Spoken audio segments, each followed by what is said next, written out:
सिंधुदुर्ग जिल्ह्यात मुसळधार पाऊस झालेला आहे। सावंतवाडी तालुक्यातल्या घाटमाथ्यावर असलेल्या चौकुळ गावात मुसळधार पाऊस कोसळल्यामुळे घटप्रभा नदीचं पात्र दुथडी भरून वाहत आहे। मोठ्या प्रमाणात पाऊस झाल्यानं घटप्रभा नदीच्या पाणी पात्रात वाढ झाली आहे। आज जिल्ह्याला येलो अलर्ट जारी करण्यात आला असून घाटमाथ्यावर जोरदार पावसाचा अंदाज वर्तवण्यात आला आहे। घाटमाथ्यावर अति मुसळधार पाऊस कोसळणार असल्याचा अंदाज व्यक्त करण्यात आला होता आणि त्यानुसार चौकुळ गावात पाऊस कोसळलाय, तर जिल्ह्यात ढगाळ वातावरण आहे। जिल्ह्यात कोसळत असलेल्या पावसामुळे बळीराजासह सर्वसामान्य नागरिकांना मोठा दिलासा मिळाला आहे।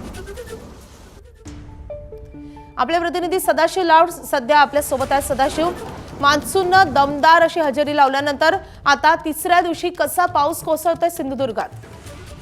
सिंधुदुर्गातील प्रामुख्याने घाटमाथ्यावर असलेल्या चौकुळ गावात मुसळधार पाऊस झालेला आहे आणि या मुसळधार पावसामुळे घटप्रभा नदी जी आहे ती दुथडी भरून वाहते आहे।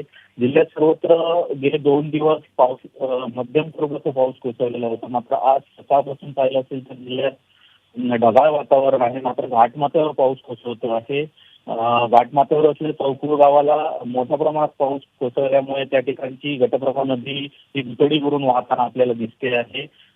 आज देखील घाटमाथ्यावर मुसळधार ते अतिमुसळधार पाऊस कोसळणार असल्याचा अंदाज व्यक्त करण्यात आलेला आहे आणि जिल्ह्यात देखील आज येलो अलर्ट जारी केलेला आहे। त्यामुळे जिल्ह्याला देखील पाऊस मध्यम स्वरूपाचा पाऊस कोसळण्याची शक्यता वर्तवण्यात आलेली आहे।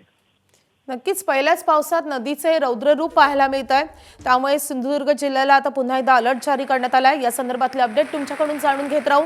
सदाशिव, धन्यवाद या सगळ्या सविस्तर माहितीसाठी।